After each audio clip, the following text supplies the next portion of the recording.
What is poppin'? What is good? This is your icon, Dashaun Wesley Basquiat, the overall father. You know how I be doing my introductions and how it is.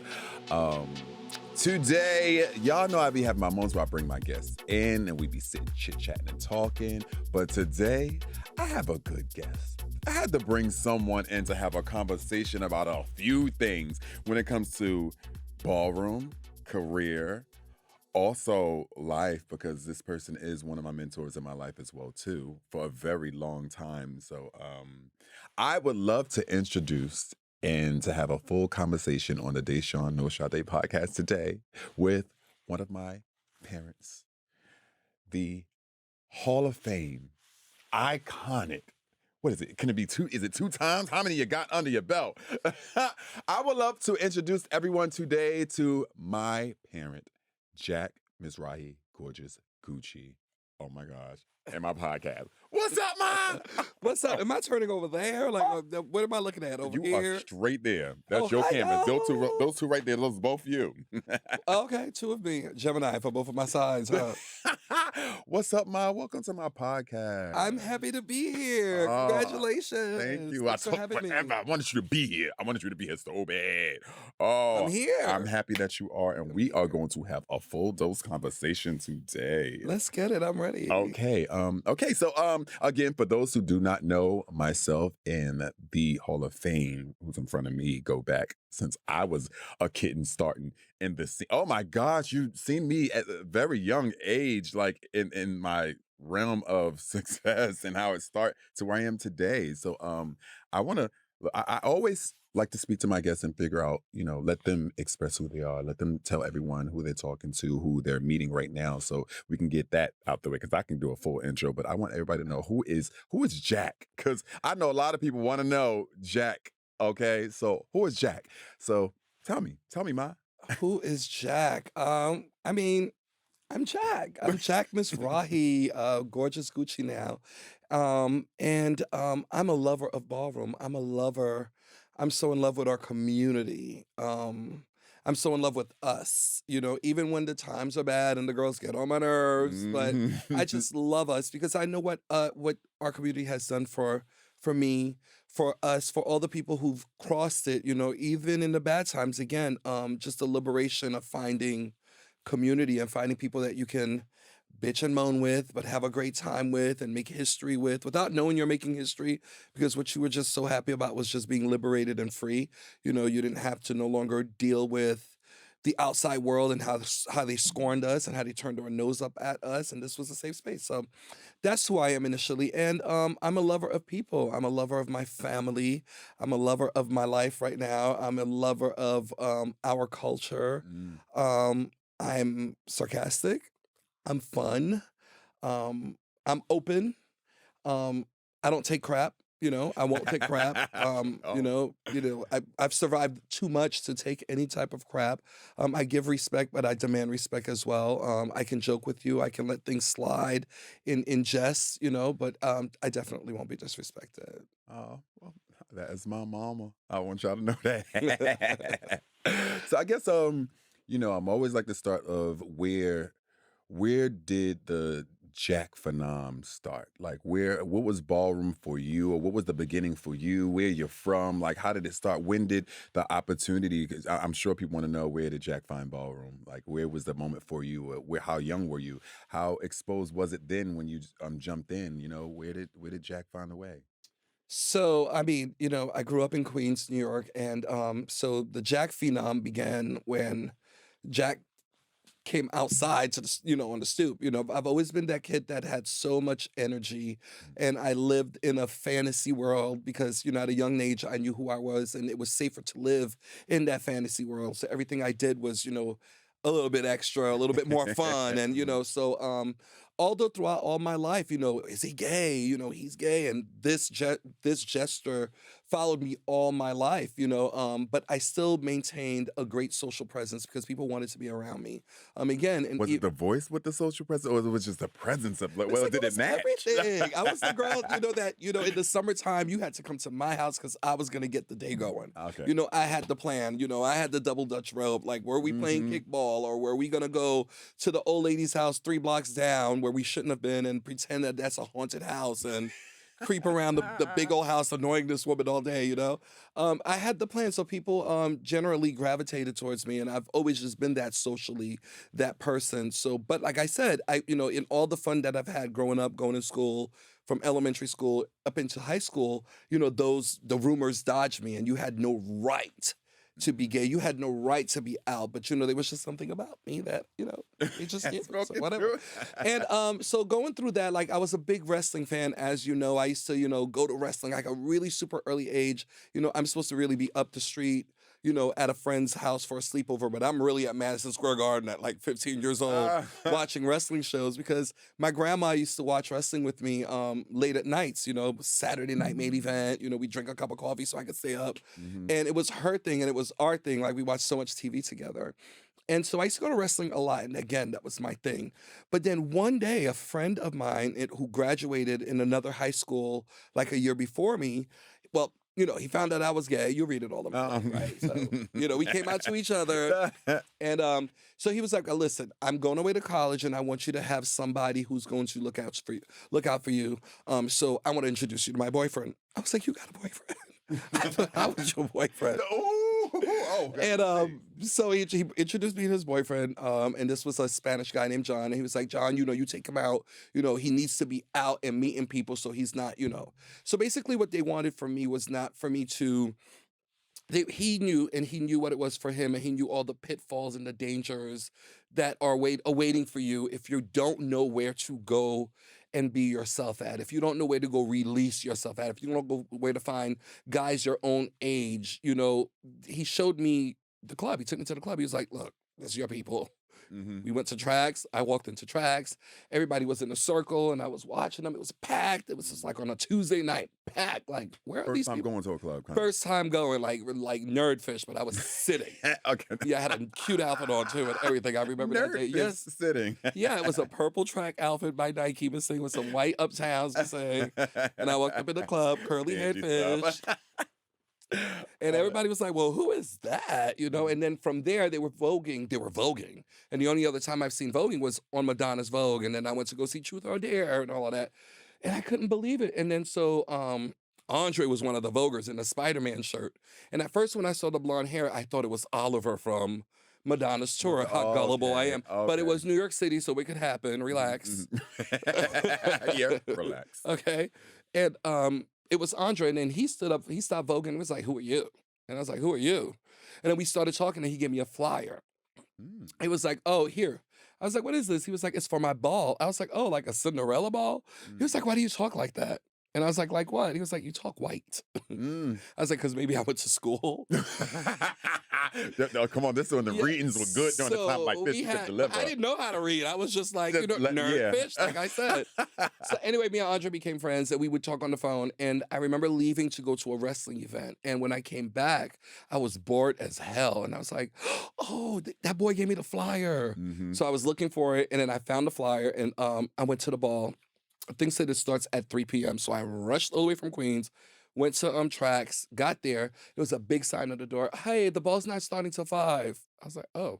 So I was like, if I go back to Queens, I'm not coming. So I had a book. I was reading The Interview with a Vampire. Mhm. It was in my pocket. So I went to a diner. I flipped through the pages and I was reading. Then I looked time. Before I knew it, I killed time. I went back to the ball. Oh, the ball's not starting till 8 o'clock. Oh no. I'm like, I'm going home. And I was leaving. And as I turned around to go, boom, Andre was just coming in. He was like, what are you doing here? I was like, well, the flyer said 3. I've been here since 3. He goes, no. We just put that on there. I was like, well, I didn't know. So anyway, he was like, look, you can come in. Why don't you sit down if you want to? And, but I'll be busy. I can't talk to you. I got a lot of stuff going on. I was like, okay, cool. So I sat there. I started reading my book. he stopped by a couple of times. He was like, "Oh, you're such a nerd." He saw me reading the book. And before you know it, like time kind of passed. Cause like, yeah, when I have a book, I'm You zone definitely in it. Oh, I know And this. Anne Rice gives you every right to be in it. So before you know, then there was starting to be a buzz and people were coming around and it got so crowded. Then this man got on the microphone and I just heard this like booming voice, like, "Yes, bitch." This was Stewart, you know. And Okay. he introduced Grand March was starting, so he called out Andre and said Andre had won over like 75 trophy grand prizes, and he's a legend. And now Andre was gonna go off and do his own thing. And so then Andre came out, he brought him out in a box, and his little nephews Vogue. Then they wrote. I've never seen anything like that, and I didn't even think that this was just, you know. I didn't even know what was to come. But long story short, Andre did his Grand March. Him and Heidi came out and announced that as of this week, they would start opening up their own house. He was leaving Revlon, she was leaving Allure, and they were going to open up the house of Mizrahi. And again, I still don't know what none of this means. You just But did. behind me, right, because this was my first time and I've never been here before, people took notice of me. Same thing at tracks that first night. You know, I got so many, you know, I went home with a freaking pocket full of paper napkins with phone numbers of men. Oh. Nerdy night turned out to be a good night. Napkins, you know, your pocket's bulging. Y'all don't know nothing about that because you put it in your phone. You can Get to count your write it down, assets when you get home. Yeah, thing. oh, he was cute. He was fine. I didn't like him. You throw crumble that So right away. napkin Yes. tossing. Like, oh, that's such a key. I'm serious. But So during the anyway, moment, yeah. but Bubby Ebony, who I would now know as Bubby Ebony, I didn't know him either, and he was like, "You've never been to a ball before," or something like that. And I was like, "No." He goes, "Oh, I'll explain to you what's going on." And he just broke it down. Like the first category, like, was basically face with performance. And then now Kaduma Ebony, who I didn't know, slayed it. Like he came out of nowhere. And I was just watching, and he battled Ira, who I would know. And all these people, I found out who they were later, but I'm just watching these epic battles. Like he really beat somebody. That was the night he beat Ira for like one of the first times. I wouldn't know this, right?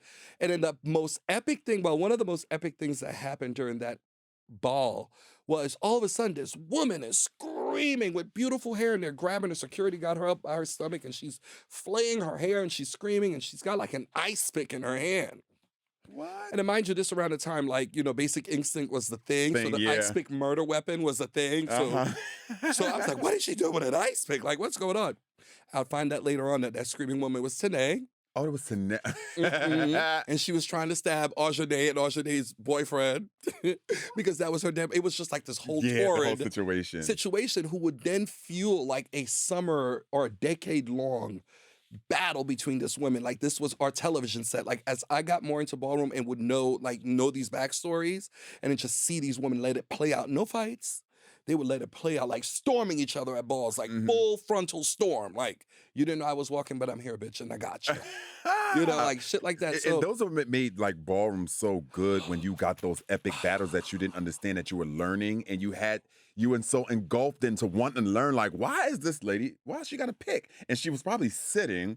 Like she was sitting. Well, they put her out though. She didn't get to walk that night. Yeah. They put her out. But later on that summer, she took her revenge somewhere else. You know, she would just every time Aujane was on the floor, she was at the back of the runway, waiting. You know, waiting to strike. You're like, where's she coming from next?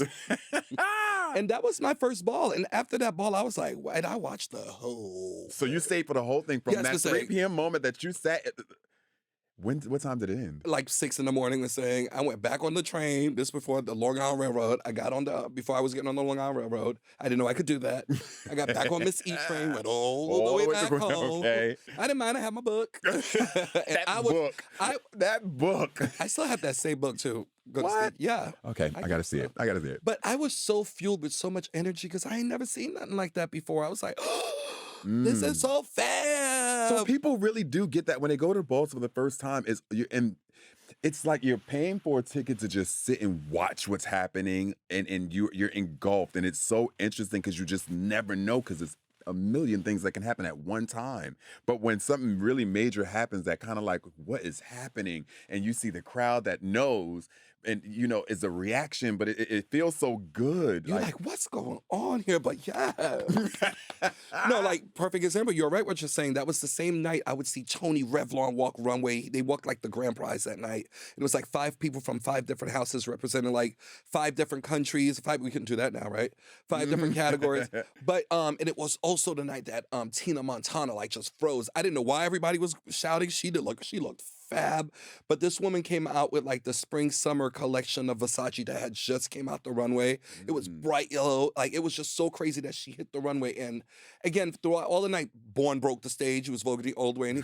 And Stewart started commentating. And that's when I started understanding the humor, not only into keeping the ball in line as we're supposed to, but inserting humor in time. Stewart started commentating Big Mac filet o fish quarter, and Bourne was like 400 pounds. Voguing the O way, and then he did a dip. It broke the stage. The ball had to be reset, and Stewart made a whole bunch of jokes. And I mean, I left out of there so impressed, so inspired, and I was just like, oh, wow, that was so cool. Never thinking that, I'd get a chance to do that. Never thinking like, well, how do I do that? What I did say though, when I heard Stewart and I watched Stewart all night, I said, I know I can do that. Commentating. What? Because I believe, as commentators in this community, there's something that sparks the attention. That was it. For me, again, as a commentator, and if you're one of the commentators in this community, there's something that turns you on about it that says, I can do that too, because I felt the same way. When my first ball, oh my gosh, I remember my first ball, and I'm gonna tell you, I went to Jersey. To Symphony Hall, I believe, and I think it was the St. Clair Ball or something, and I caught myself walking out there for the first time. I don't know what it was, years ago, but I heard you on a microphone. I heard you, and I heard the sound, and then I went, and the next ball I went to that I attended at PS3, which was in the Village, Eric Christian Bazaar was commentating. And when I heard both, I was like, oh my God, this is something I want to do, because I keep hearing about my voice, but it fits me. So I heard you and Eric, and it was like, this is something that I wanted to do. So that was like my light on. Yep. So wait, not Tony, Stewart was an amazing commentator. Stewart was funny. He was stern. He commanded respect. In that time, commentating was a completely different thing as well. Like, watching the Kennys and the Kenny Chanels, the God Bless the Dead Kenny Ebony, even Junior in the times he would commentate. Mother Danielle, God Bless the Dead, she commentated. It was more, they talked, right? They talked. Stewart brought this extra little zazz to it, and he was just real sassy and fresh, and they were scared of his ass. Like Stewart did not. Oh baby, play. Stewart don't play. There were 2 commentators people did not play with. Was Kenny Chanel? No. Actually, excuse me, Stewart, Kenny Chanel, and Kenny Ebony. And Kenny Ebony's the one you really didn't want to play with. I heard about that. She would read you like some preacher from old down south, fire and brimstone. You all like with curse words too. You all ugly and a person crossing the runway would get obliterated. And I loved everything. Because it was so interesting. Again, I had a time to even experience some of the names mentioned, but you used to hear the authenticity of how the person used what was happening in front of them to make the night worthwhile. Yeah. Commentators used like the energy around to make the night worthwhile, which made it so. I felt like I could do that too. I had that vibe, and I seen that from the very first day I stepped into Ballroom. So it gave me that too, man. That's exactly what you would do. It's because as a commentator, you are making sure the judges are doing their job. You're making sure the contestants are coming through, and you're amping them up, and you're giving whatever they need, But at the same time, there's a plethora of people watching you that need to also be entertained. And that's one of my jobs when I go to a ball to this day, make sure that, I'm giving energy all around, like 360, that, it's radiating off of me, and I'm just for us to have fun. Like, I don't go into a ball to be like, tonight I'm going to read the eyeballs out of such and such, because I don't like.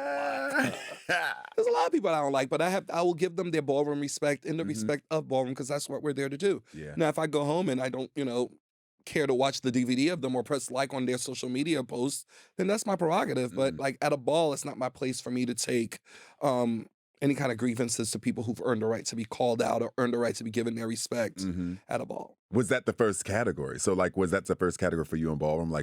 Was the microphone the first step of things that you wanted to go, or you knew what category you wanted to walk? No, so I mean, I didn't even think like again, this was a thing. So I was in tracks after that ball. I was in tracks. Me and Andre, remained friends, and we went out together. We started going out together, hanging out. There was a ball coming up, and Andre was like, "Oh my God, you said you was a photographer. This wants a family portrait. Can you do it for us? It's gonna be the first time the house is walking a grand prize."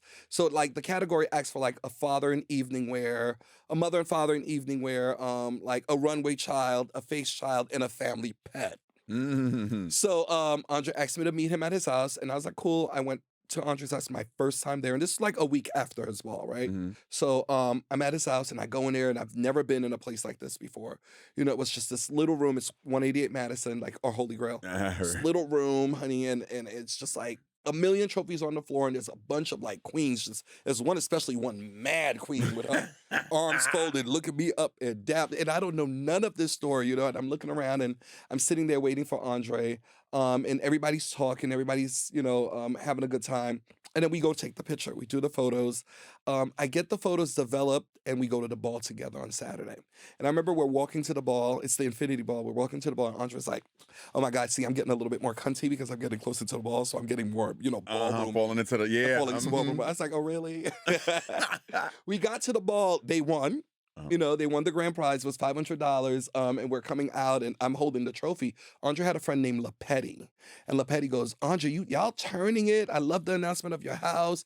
Is he in your house? Who's that?" And Andre introduced me. And Andre was like, "Yes, he is." So Andre had just put me in the house right then and there. I didn't know anything about, I thought I was going to do this one off and be about my business. Mhm. And from then, Andre was like, "No, you could walk face, you could walk fashion," because I had coins. I was thin out. I Yeah. worked, and when I say I had coins, it's not because I was rich or I Yeah, had silver like coins. you was. I worked my ass off, Mhm. right? So I always had money in my pockets. So yeah, so then I walked my first ball. I walked face. I walked Linen versus Silk that night. At the Bazaar Ball, I ended up walking Realness Mhm. trio. I came out as a hockey player. So then, like what Andre encouraged, which is what I still do in the house, is to encourage people to find categories. Yes, I could put you in the house for this, but exercise and watch other categories. Don't go out there looking and walk something that you shouldn't. Like Mhm. don't be missing 3 front teeth and then you get out there for drag's face Right. because you Right. look nice with a wig on. But Mhm. it was the opportunity of giving people a chance to stretch their legs, because especially like at balls where if you pre-planned it. Mhm. So yeah, and I went out there and I've been doing my thing then. We walked runway as a house, all American runway. But then it wasn't up until a lot of our grand prizes we would win.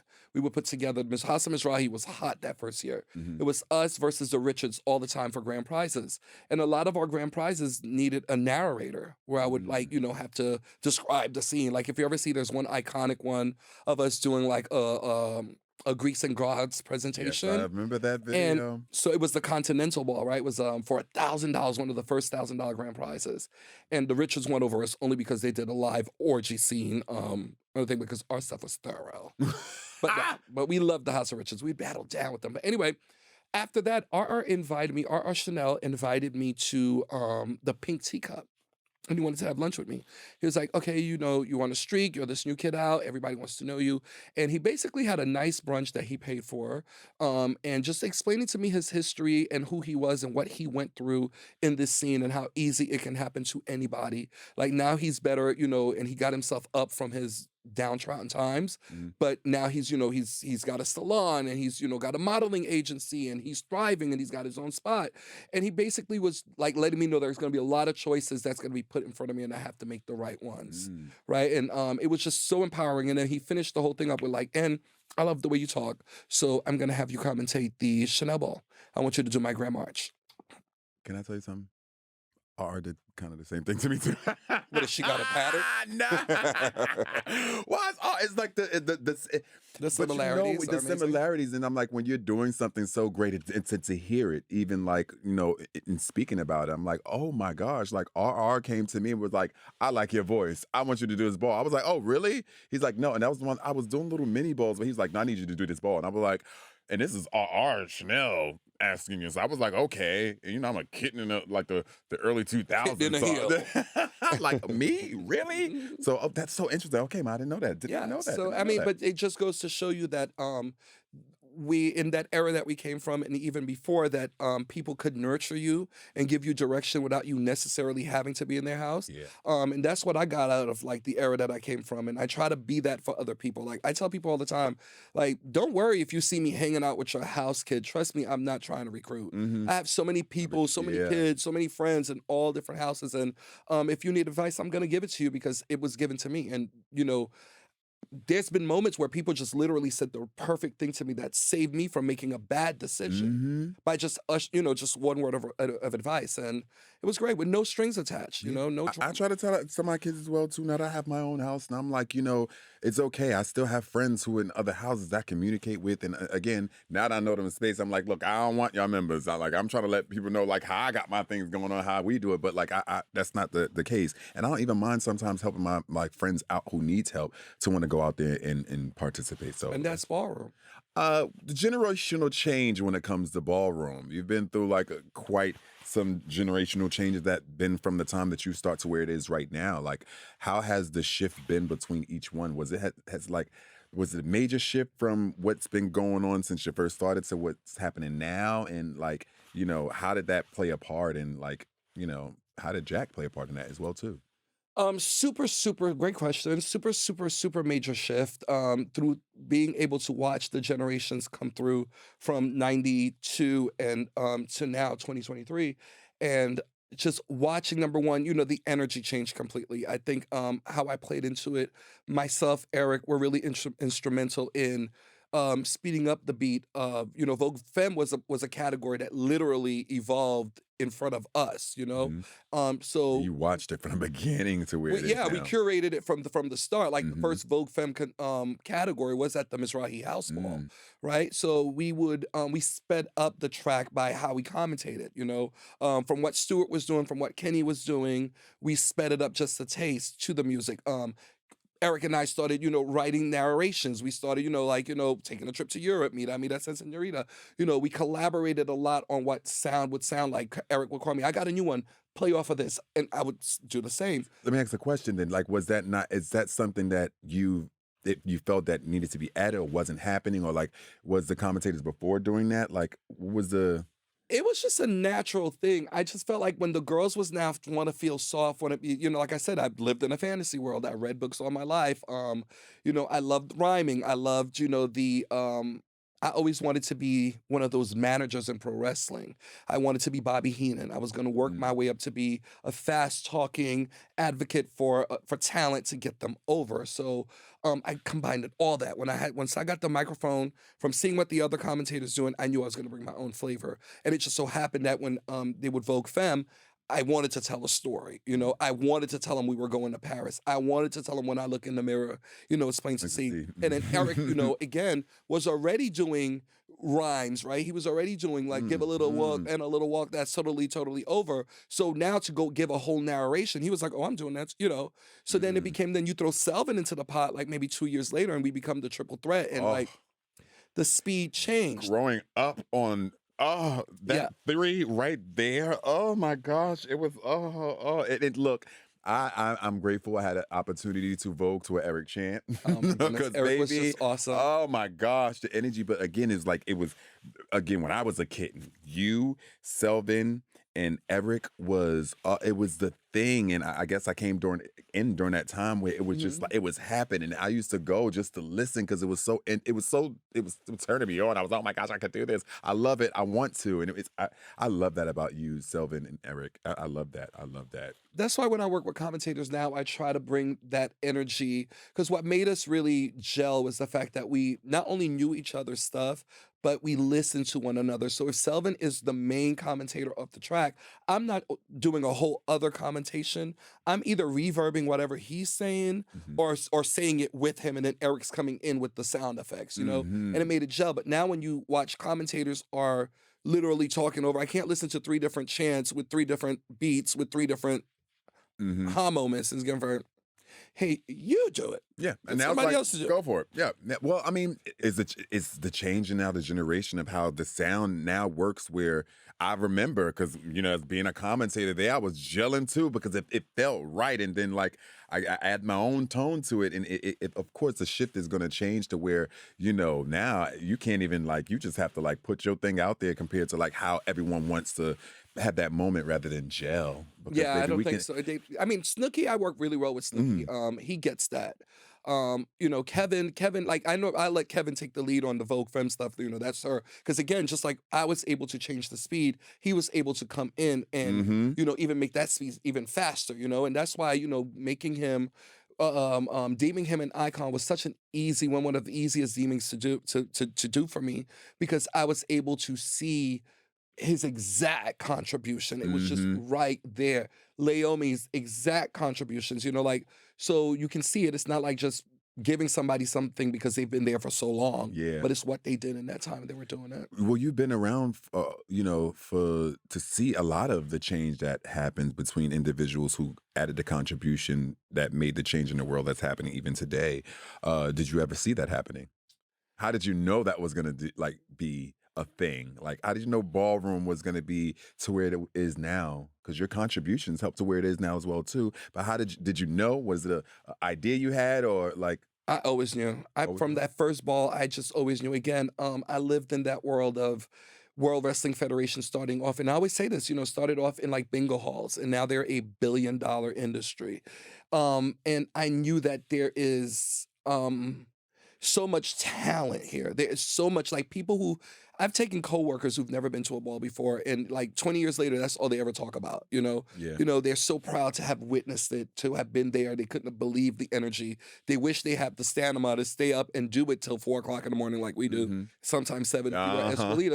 Escalitas. But I always knew just the personalities. Again, one of the first things I did within the week of meeting the ballroom community was me and Andre went to the video store. Sanaya told me about Paris is Burning. We walked up to Brooklyn. We went to the video store. We got Paris is Burning. And I sat there and I watched it like 3 times. Me and Sanaya sat there quoting everything Octavia said, pointing out the different people that I had just seen. Maybe I didn't meet yet or I had just seen walk. But, it was just getting that history and just knowing that this is special. And that's why, I created the Hall of Fame. When I realized, I asked, I was like, well, okay, so you become legendary. And even then, it wasn't clear when you became legendary. Yeah. Right? But it was still like, oh, you win 3 balls, or you did 10 years or whatever. And it would depend on who you ask, that's what you get. But I felt like then what else? Like, how do we say thank you to these people? Like, how do we commemorate these people? And at that point, I was like, we're going to do a Hall of Fame. And at the second awards ball, I created the Hall of Fame. Mm. And I always intend, even till this day, I intend of always giving back to Ballroom, always trying to Same. champion the ones even before. The first time I ever went to Paris for a ball, I remember going to Lockbridge and I bought 3 locks, 2 for my dates and 1. Yeah. 2 for the guys that I wanted to be locked in with. Yeah, because I didn't know between. I'm a Gemini, I'm allowed to. And then I had the 3rd lock, and I remember on Lockbridge, I took, and I have this in my archives as photos. I drew a big heart, and I wrote Paris Dupree. I wrote Dorian Corey. I wrote Crystal LaBeija, Willie Ninja, and just people, Junior LaBeija, people who, Pepper LaBeija, who this was Paris is Burning. Like, this brought me to the table. This, educated me. And here I am in Paris for a ball. And I felt like I kind of brought them with me. So it is always like season 1 of Legendary. I fought to drop little Easter eggs as tributes that it doesn't have to be for the mass consumption or mass consumers of Legendary. No, but it's for the people in our community, the ones that are watching, and if they're listening intently, they can know that a tribute was dropped. I did it all throughout, like your script. Last season we did it with Boogie. In the introduction, it's like we're gonna boogie on. When we introduced the Machiavellis, like little things to give back, little touchbacks. Like season 1, there was the Hall of Fame wall where you could clearly see all of the first Hall of Fame's names on that wall. So yeah. By the way, for those who do not know, yes, Jack has worked on Legendary, was as a producer on the show, and was writing for me as well. So a lot of the hits and the certain words that was being mentioned, like you said, it was also that it was a show love to our community, as is being said, although it was out there to the masses, but our community were able to sit there and be like, oh my gosh, have that moment, but like, oh, there was like a hitting moment. Not only for Legendary as well, too. Jack did work on Pose as well, because I do want to talk about Pose real quick as well, because I was on Pose on set, too, as Shadow Khan, Shadow Wintour. He slapped me. Oh, my God, I did slap you on the show. We got to talk about that, too, because we got one of my brothers, one of your children, trying to still come for me on the floor because we had that moment. Yeah. But let's talk about Pose, and we Pose and Legendary and all that, get there, too. Did you see that happening? How was that for you to hear that there was a show coming out of a community that once was in a space where even from your beginning to where it is right now, how exposed or out and how mainstream it is? Again, I always said we had stories. I remember having conversations with Octavia, God bless the dead, before she passed. Just the times and the moments that I spent with her, times and moments that I spent with Danielle's, and some of the stories that they would tell us, just from my own account of, where I've been. Just, we know we have stories. We know we live a different life than so many people out there. Our people that we went to high school don't live like how we live now. They haven't seen half the stuff, regardless if they got 8 kids and have traveled the world. We have not had our experiences, and those is what people. I'm a television connoisseur all my life, so I knew I knew we were going to do something that television, a movie, a reality show. So like really early in like the 2000s, I started documenting like ideas for a script, ideas for a show. What would we say? As early as 2001, I had stuff, right?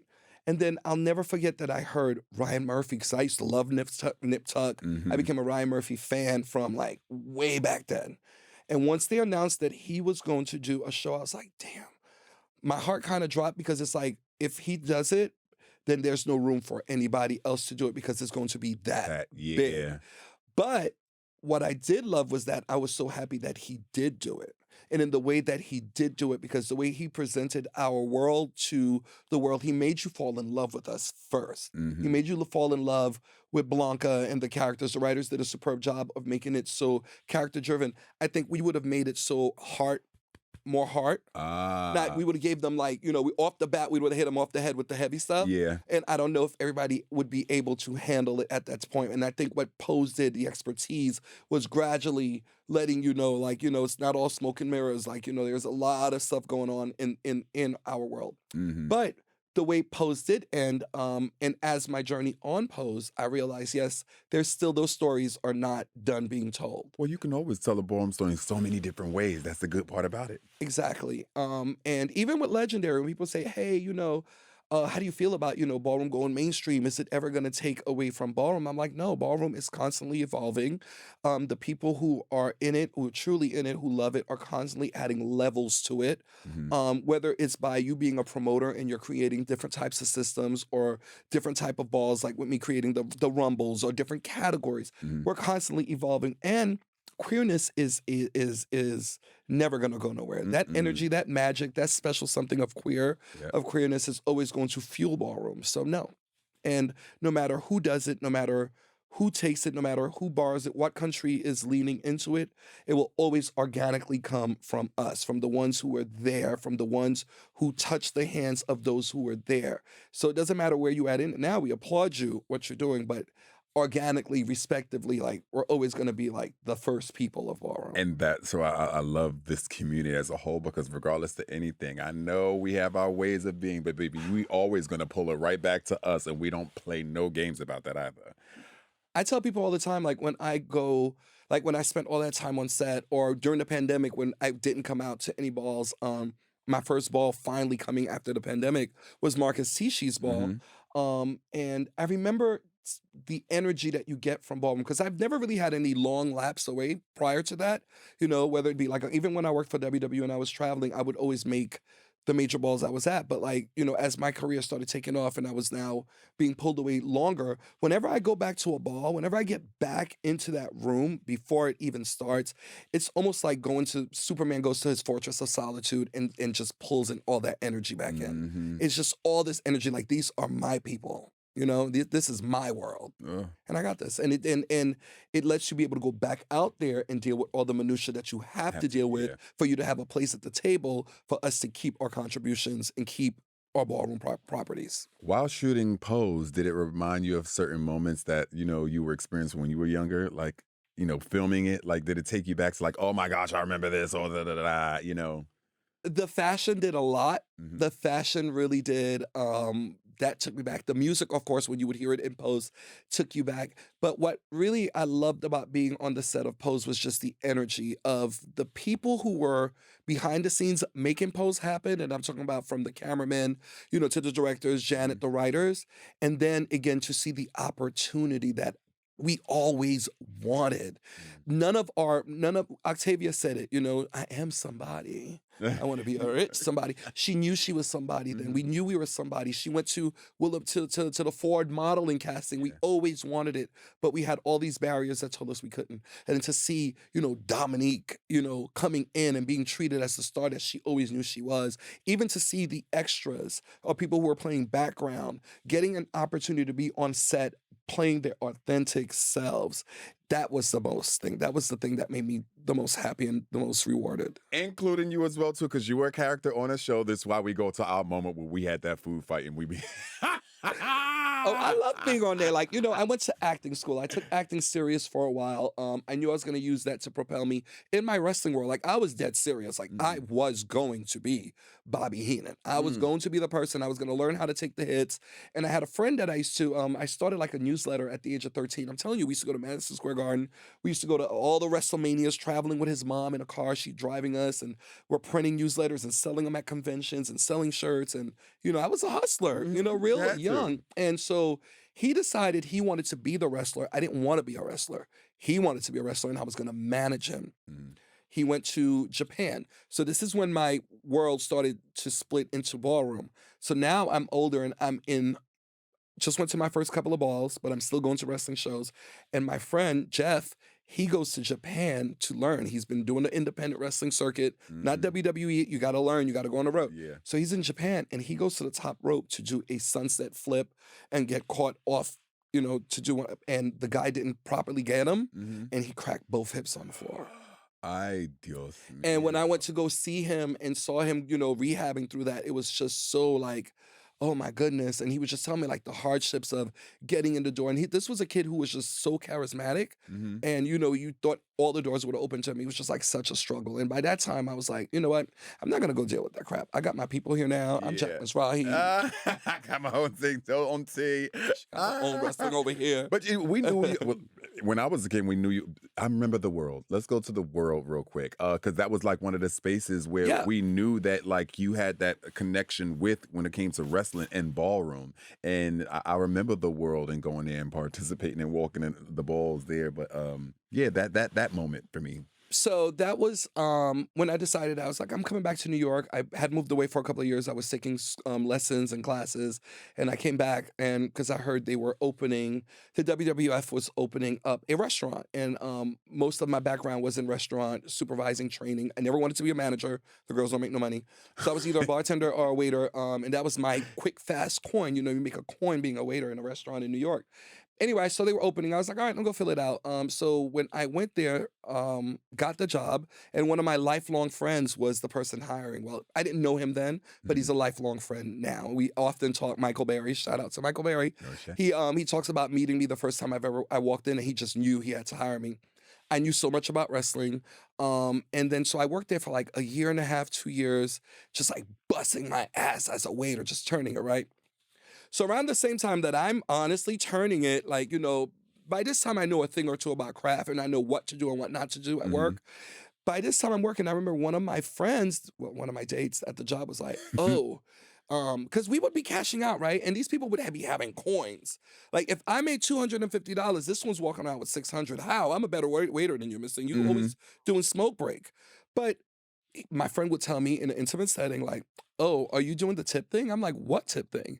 And so there was this glitch in the system that if somebody paid with the card, because they charged automatically 15% gratuity, somebody paid with a credit card, right? And you reprint that credit card ticket, it eats up the gratuity, goes into your total, and it now gives you a new line for tip. So them not seeing that gratuity line anymore because it's in your total, they turn around and they add something else to it. So they were all doing it. So long story short, a bunch of people, like I went to work one day and like 40 people got fired that one day because all these credit cards came back and we were short staffed and I busted my ass. So all the people who didn't do it, all the people whose credit cards, management looked at them a complete different way, right? Yeah.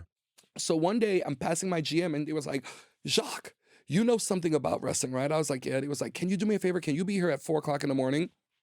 I was like, why? She was like, we need a waiter in the green room because, this place was a full studio. It was a club. It was a TV studio. We need somebody in the green room because we're having a photo shoot with the divas. And, since you know wrestling and, can you do it? I was like, sure.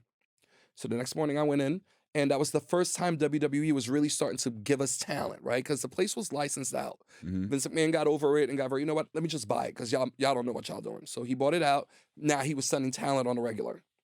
I worked that day with them till late that night. I got paid a whole bunch of money. I worked with China.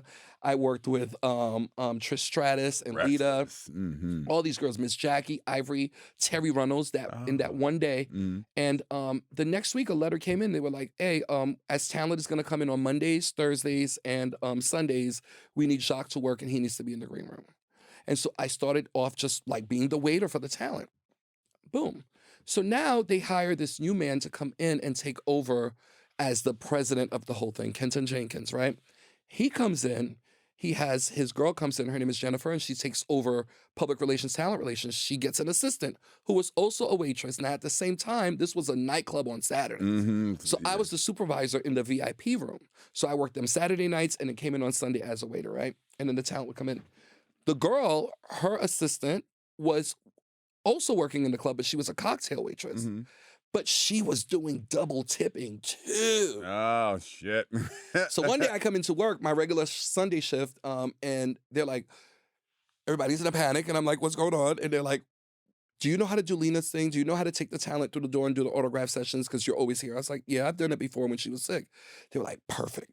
We're going to need you to handle that. Can you still handle your job and all that? I was like, fine. Boom. They put me in that role. I handled the talent. I handled the autograph session. I brought talent in, got talent home. And by that Monday, they had to fire homegirl. And it put our boss in a bad position because she was about to get married and she was leaving to go to Bali for 2 weeks. Oh, no. And now she has nobody. So then they quickly gave me a crash course in like marketing and everything that needed to be done that 2 weeks while she was gone. And they moved me upstairs. And I did that in the offices. And then when she came back, she was like, oh, yeah, no, there's no need for you to go back downstairs. You're staying here. And they propelled me to talent relations. So I handled all that. So I had built a really good rapport with the president. I remember wanting to do the 10th anniversary ball at the World because, again, it was like a multi-million-dollar space, first of its kind, like in the heart of Times Square, which is now Hard Rock Cafe, right? And I went to him, I was like, I'm having an anniversary. And you got it through, okay. He was like, yeah, sure, Jack, yeah, whatever you want. Like, and he gave me that space for free. He gave me the space for free. He gave me, the only thing I paid for was like for security and I paid for the food that we had on the table. Yeah. But these were people who championed me, who showed me how to now take all of my ideas and then put them more in a professional way and present them. They sent me to take courses on whatever I didn't know, It was a beautiful relationship until it closed down. Well, it was a beautiful experience. And even for me as a kid experiencing that space and knowing what the lineage was prior before, what was going on even during, was like, it was mind blowing because I was in wrestling as well too. Undertaker was my man. But I was like, scared the shit I live for Undertaker. I don't know why. I lived. He play that bell. Started off with the dongs. I want to hear it. But it was the moment that that set a presence of a ballroom for me because even the things that happen at night, I'm not sure some people remember those clips or the things that happened to that night, but Sanaya with the long hair and the Alora with the outfit. And you had it was just Portia LaBeija for Best Portia. Dress. Oh my gosh. It was Tyra. No Sadè that Yep. night as well. Like it was certain things. Excuse me, Dominique Jackson that Right. night. Oh my gosh, it was like when the people of Ballroom used to hit, and I would like it was moments like that where it would never leave my mind, my sight of being there. And I the hard work that you've put in have shown so friggin' much because I was sitting there gagging. It was fab.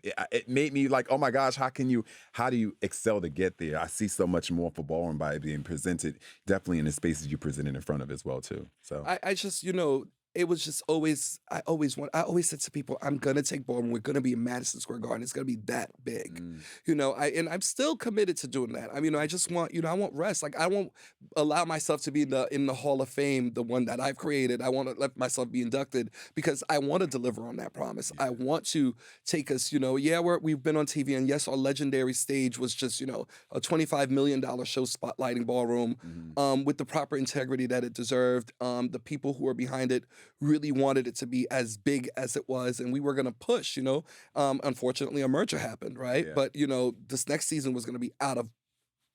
But don't worry. Don't worry. We're on vacation. I Don't told worry. y'all before. We're on vacation relax, right now. We're on relax. vacation. When it comes back, it's gonna be so mind blowing. Because we have a commitment to it. We have a commitment to the community, and it's a long life thing for me. Always. I don't care after I win many Grammys and many Oscars, many Emmys. Tell 'em. After I get all of those, I will still be in balls. I will still throw the awards ball. I will still MC if I have to. I will still be at the latex ball, as long as you will have me.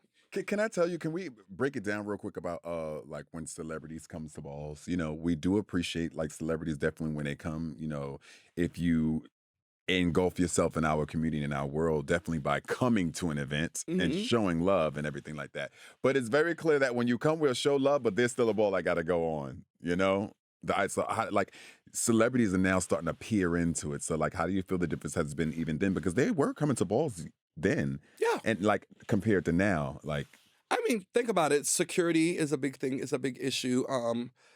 Control, like, would Beyonce like to pop up somewhere and just pop up? Yeah, and it could happen. You never know, right? Rihanna popping up at my birthday, oh yeah, she did pop up at your birthday. Yeah, and Maybe you never a lot of know. times when celebrities do come, like perfect example, when Rihanna came to the birthday, she didn't want no fuss. She didn't want to be called out. She didn't want no stop the music moment. She chilled on the judges panel. We gave her one of the baskets. She was eating chips and junk food out of the bags with everybody else, just enjoying the moment. Same thing when Robert Pattinson was dating FKA Twigs, and they would come to Vogue nights. They didn't really want the fuss. They were really cool about paying their way in or buying a drink. So I think a lot of times you have people who are really just with Janelle Monáe, like she came to Vogue nights and just want to watch. They want to see, they want to feel the energy. They know that we are a source of creativity, and anything that we do might kick a light bulb up in their head. Like Little Nas X showing up at OTA twice. Obviously if he's in town on a Monday, he's gonna He pop knows up because that. he likes the vibe. He wants to show the community Tell he's 'em there. right. You gotta tell 'em right, y'all. And there's nothing wrong with Yeah, that. There's nothing. absolutely wrong with that. And we're gonna show love because A, could be people that we admire as well, and tell them thank you for the way they inspires us. So it's a gift bag. So there's nothing wrong with that. Who's mad? Relax. They better not be mad. Again, you see how the evolution, the contribution. That's how we came up with Vogue Evolution, because we know that the evolution of Vogue was going to evolve to where it was then to where it is now. It's constantly evolving. Like what these kids are doing out now. Like if I have any regrets, is that my knees can't duck walk. Like because I want to do some of that stuff. Baby, I'm still doing it. I'm here for the thing. I hate when I see you be still in your duck These walk. knees ain't going nowhere right You now. still be in your I duck ain't walk. I'd be playing. like, damn, Dashaun. And I say I'll still battle a kitten the same way I'll do an adult. Well, you showed them that you don't mind devouring kids at my birthday ball. You was just ripping heads off of Here people. for it, Let me ask a question about reading when it comes to Ballroom. Do you think the reading that used to exist then can exist now? Like how people used to read to have fun and like key communicate. I feel like it doesn't exist as much now. I think, you have to know your audience. You have to know the people you're talking to with, right? And sometimes you can't even that, you can't get too. It all depends on what you say. First of all, no, the way we used to read back then, even the way they used to read before I came out, that can never happen again. And that if that does exist, it's only within a circle of friends. It's not something that you would do in public. Like the girls would read somebody's eyeballs right up out of their heads. Like, I mean, it's starting with their shoes all the way to their lash glue. You know what I'm saying? Like, no, the girls were stern and it just would flow. It was just like, a witch's incantation. It would just flow and just zap you. You know what I mean? I think now, it depends, yeah, who you're reading with. Like, I can joke with certain people because they know I'm joking. There's certain things I won't say, anymore. Like, because there's certain things you just shouldn't say. And we just didn't know back then that you shouldn't say them. And now you know not to say them. So we're not going to say them. But I think with your friends, you're always going to read. But you always have to just measure like what you can say, like without going over the line. Because we do live in a culture that is sensitive and it teaches us to be sensitive. Let me just say that. And we want to make sure that, we're not leaving anybody with trauma 5 years later. Oh my God, she said I was a pig.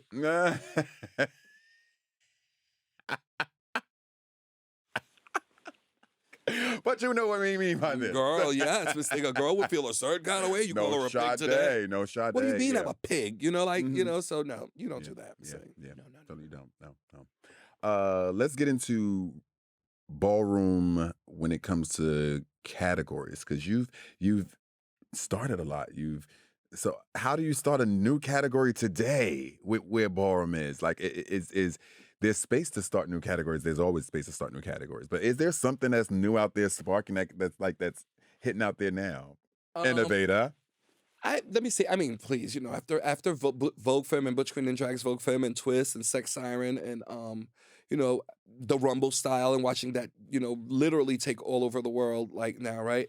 I think there's always going to be room to. That's why I still love to do is write categories. My job on Legendary partly was to create that world, to come up with the themes and to come up with you came up with categories on Legendary. By the way, this is the category creator from Legendary, No Sadè. You created these categories, which are the three blind mice, which has become a thing for Legendary, which girls could not execute. Some could not execute. It's some the did. best. We know when three black mice come, there's somebody's gonna come and go. We gave you mice.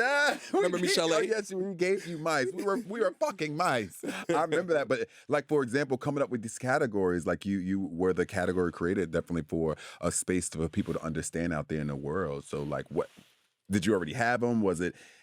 Did you think of something new that kind of changed the realm of things going today, or did you see something that's actually happening right now? I draw inspiration for the categories so many different places. Like, it could be I'm watching TV or I'm listening to music. And on Legendary, creating the themes. And once we had the themes approved, we'd normally go to the network with like, it's 10 episodes, so we'll have like 20 themes. And once we had the themes approved, then it was really now to start going to what categories fits with each theme. So I would normally come into each season with exactly the entire show built out category-wise, right? And not married to anything. Like, episode 1 will be done all the way down to the last finale. And I would make sure, as a person who's creating this stuff, that I'm open to suggestion, collaboration, any ideas that would make it better. It wasn't about I created these and they're not changing. So then once we would be in our meetings with our showrunner, he would have he would have a lot of input, like, oh, maybe we do this, or how about, is there a way we can merge this, like in season 2, where we literally had to smash 2 categories into one so we can keep it moving. And that the reason behind that was because we had no audience. So the stage had to always stay full. They had to always be. So it's those things that you learned on about television production that was so invaluable that I didn't know going in. So it's like, after Legendary and after Pose, I felt like I go into production on any type of set, really armed with a certain kind of hindsight that, it takes for you to have. And that was the great thing about Lee, because we would look at categories or we look at ideas and realize, well, what if? You know your script, you'd have so many different variations. Like, what if a judge don't vote this way? What if it's a tie? What if it's, nobody goes home? So it was just all these different things. So the categories was always fun. It's always gonna be fun to create, and they're always gonna like play, because I'm always ready to keep it hot. Oh, you kept it hot because, like, again, it brought a different flair. And like you said earlier, like during COVID, it was certain things you had to do to keep the stage going and active and live when there was no audience. And a lot of people don't have to remember that there were strict rules about being 6 feet apart. Wow. Ooh, the COVID protocols were so stern. Season 2, the cast, the entire people who worked season 2, that was just a lot of work to make sure that everybody stayed safe. And to be honest, with as many people that we had on set, like we really went through that entire season safely. Mm. We didn't have any issues. On another show I got a chance to work with in the middle of Vegas in, 115-degree heat with a mask and a shield. Mm. And, like that was really, really hard. So, kudos to Mike Miller and them for keeping us safe. No Sadè and making sure the ball kept on going. Season 2 was stern. The girls in season 2 was on lockdown. Baby. Season 1, the girls ran around the hotel and carried. I was saying that in my confessions. Legendary season 1, it was like an open brawl hall until the very last day when COVID happened and the shooting, and then that's when things We kind of still had the final power, the season finale party though. Yes, we We really did. We had a party after. They was like, y'all should not be next to each other, y'all. Something's going on. But we didn't know. No, we had a party after we said, hey, close set for the finale. Oh, yeah, they closed the whole set, but it was only us. It was just us. We were like, we've been around That was each a other. good party too, by the way. Well, I couldn't stay too long because I started working post season 2 that very next morning. Literally, I know we were going back and forth for season, and that's when things are open. Season 2, when COVID hit, it was just a thing of rules. It bothered ballroom girls a lot. That protocol, like a lot of people had a lot of issues because they couldn't even do things the way they wanted to because of the protocols that was set in place to make sure everybody was safe.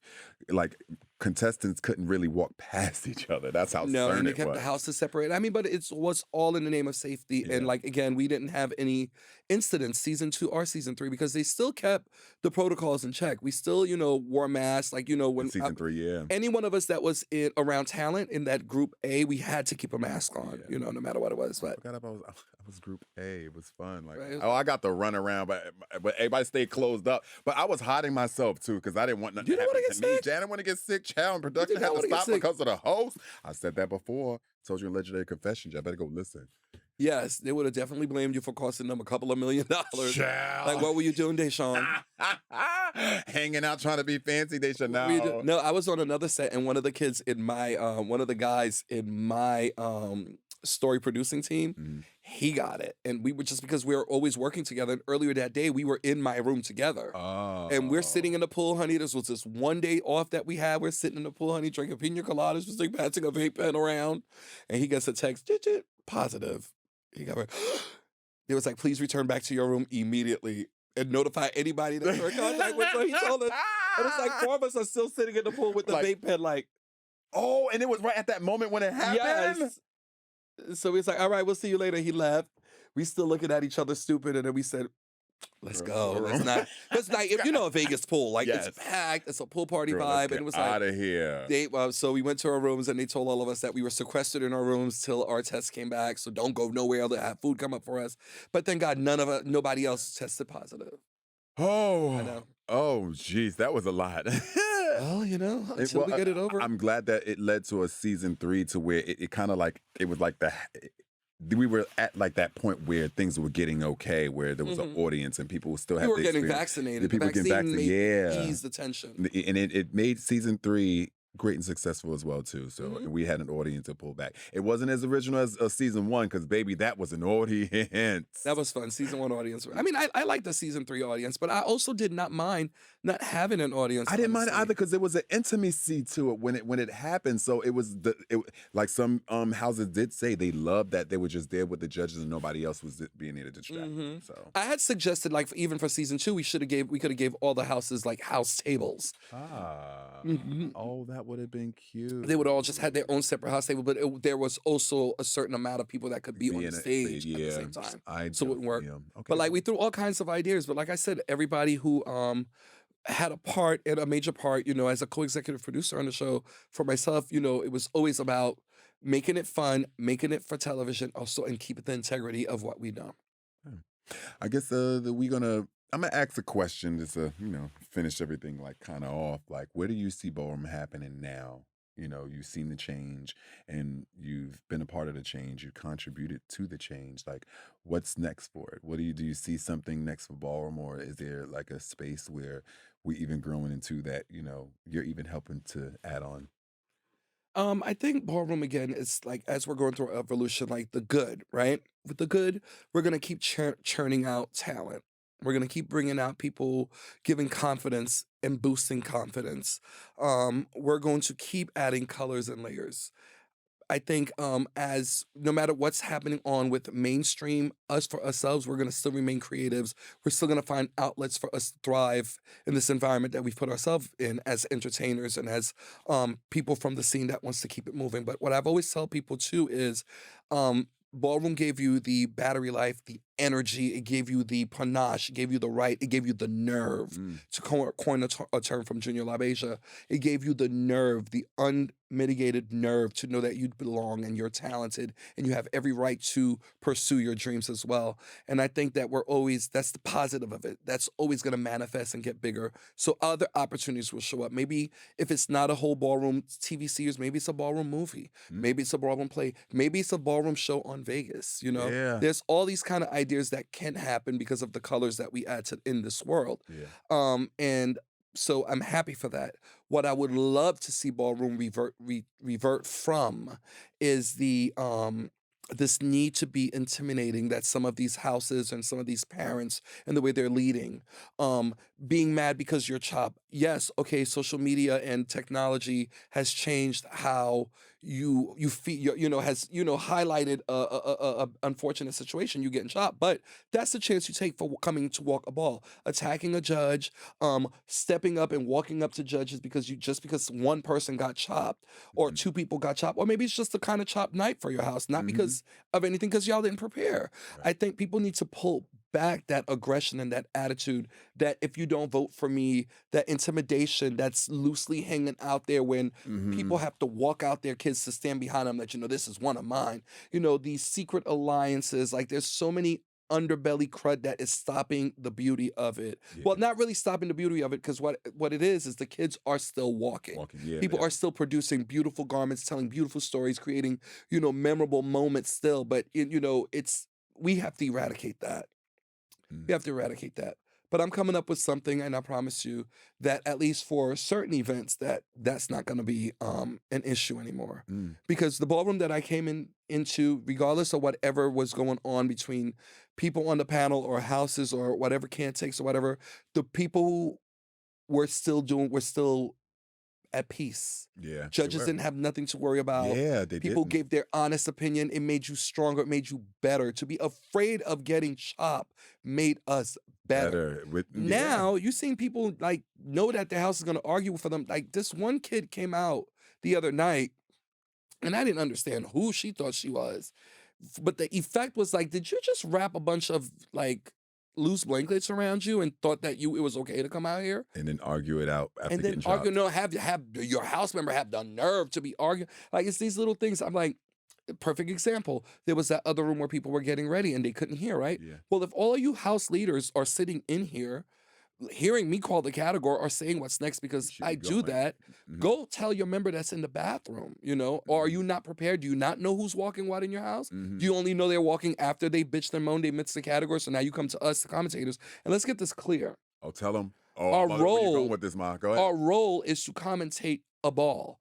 Our role is not to constantly notify people about losing keys, moving cars, getting people off the runway, being security, stopping people from fighting. Our thing is to make sure we get the judges count. Our thing is to make sure that those people that are here to battle, that they know what time the categories are. All that other stuff, that's for the promoters and that's for the leaders. And the more stuff you start adding to my plate, the more I'm going to charge. Because yes, I can handle this stuff. Yes, I can make an announcement, but it's annoying. No, I agree. Why am I calling out, you lost your phone, girl? Keep your phone on you, your key. Why am I Or being don't drink.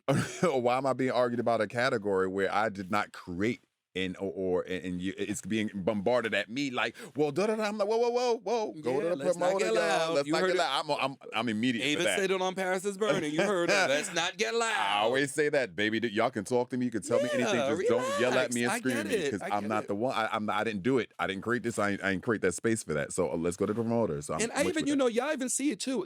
I hate it when my own house do it. Like, we didn't hear the camera. Well, bitch, that's your problem. Like, what am I supposed to do? Hold it and let everybody see? Obviously, I'm holding it for you. Yeah. Now you got one more time.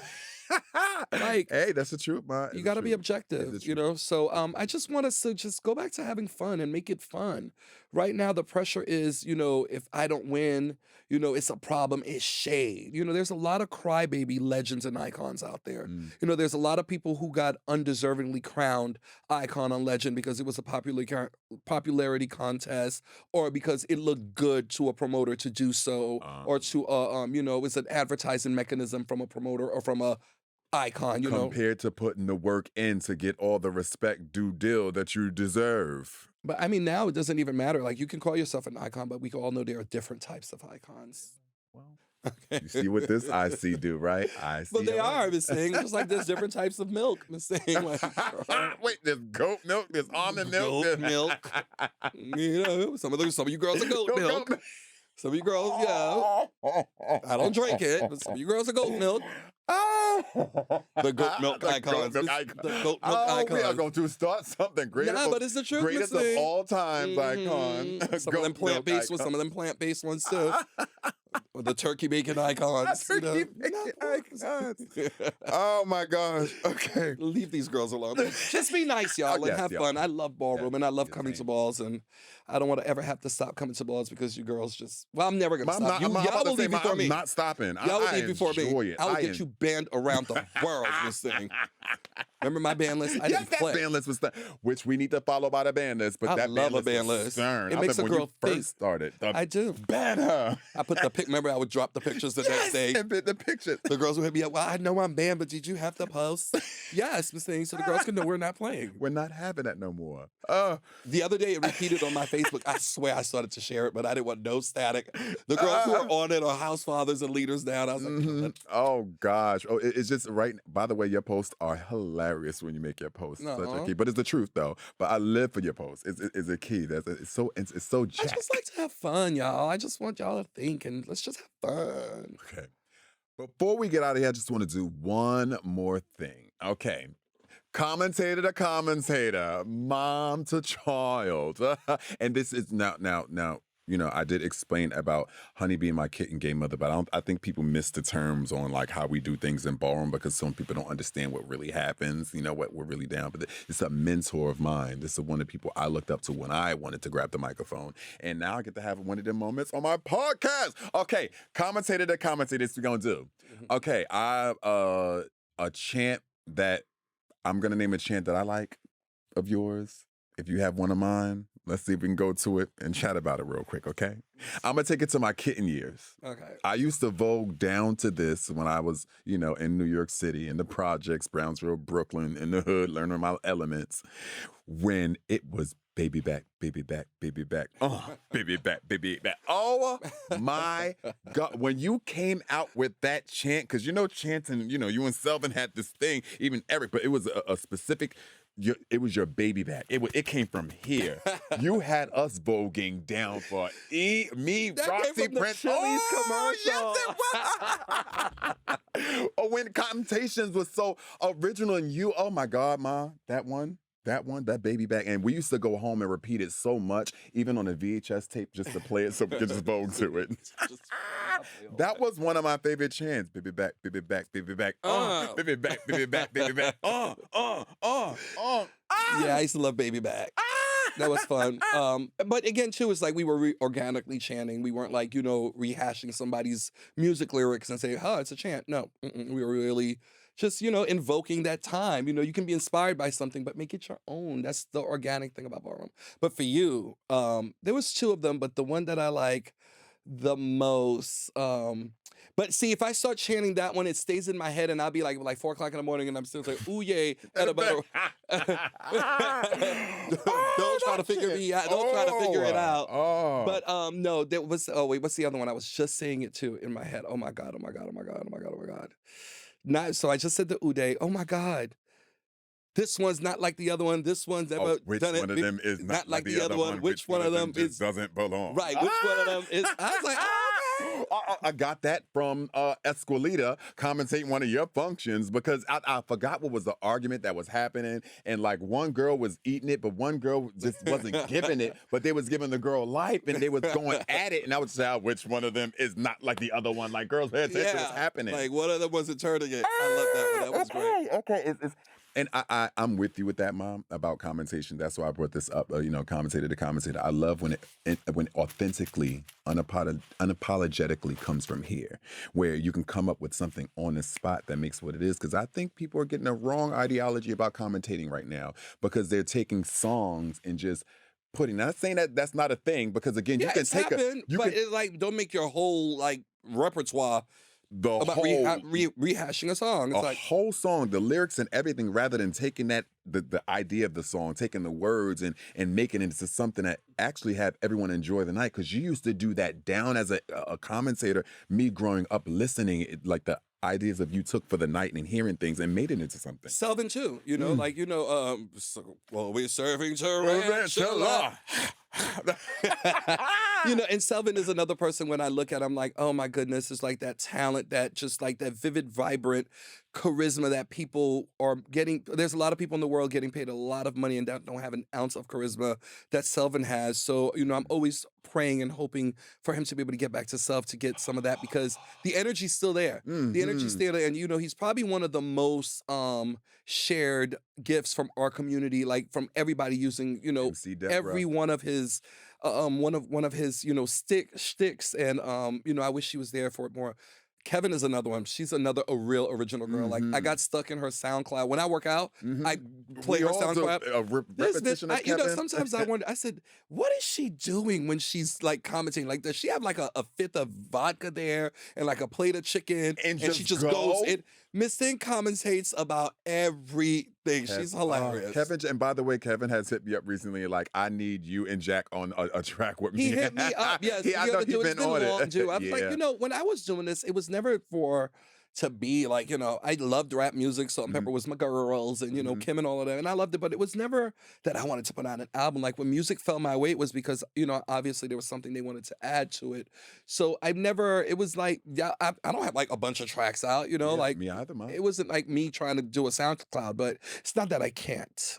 Yeah, let's be very clear. No Sadè. Let's make it very clear. I told Kevin, I was like, all right, we're gonna do it. So yeah, we just gotta figure out when. No Sadè. Send me the beats. Kevin, we are coming that way, and No Sadè, I be working out your way to that sound. Again, how do you do that Vogue workout, baby? That Vogue workout. I be on the treadmill, like, losing it. And I love to go early in the morning when there's nobody there, so you could really be giving it on the treadmill. Mm-hmm. It's to a point, no shit. I be at my own like conversations on my own shit, just working out. Oh, for real, yeah. It's like, but like I said, we can get inspiration. Like, they inspire me as I've gotten a chance to inspire them, and it's just full circle, So well, we're here to stay. This is a moment that I've been waiting to have, Ma, and I'm so glad. And I want you to know this ain't going to be the end of it, because I'm gonna get real interesting to bring that behind back so we can have more combos, because I feel like we need to have a commentators conversation, all of us sitting down talking about like the change or the we see, or what's been happening, or what can we do to contribute to it. So Mom, I'm happy you came to my podcast. I'm happy I'm here. I'm so proud of you. I love it. It's so charming, and you deserve it, and you've been doing a really good job. So I'm just trying to like be my authentic self to let people see a take in my world when it comes to Dashaun Wesley Basquiat. And we'll go. And by the way, so happy for the House of Gorgeous Gucci. Again, when we have this change that's going on, the shift in Ballroom and being the change that's happening there, even with like creating housing and being in space to do so, like the gorgeous. So I'm just here, and we like, from one house to another, Ma, we know we fucking love you. I love y'all too. Oh my God, I was so proud. I tell Michelle, I couldn't stop telling Trey and Michelle like how great you all looked on Saturday.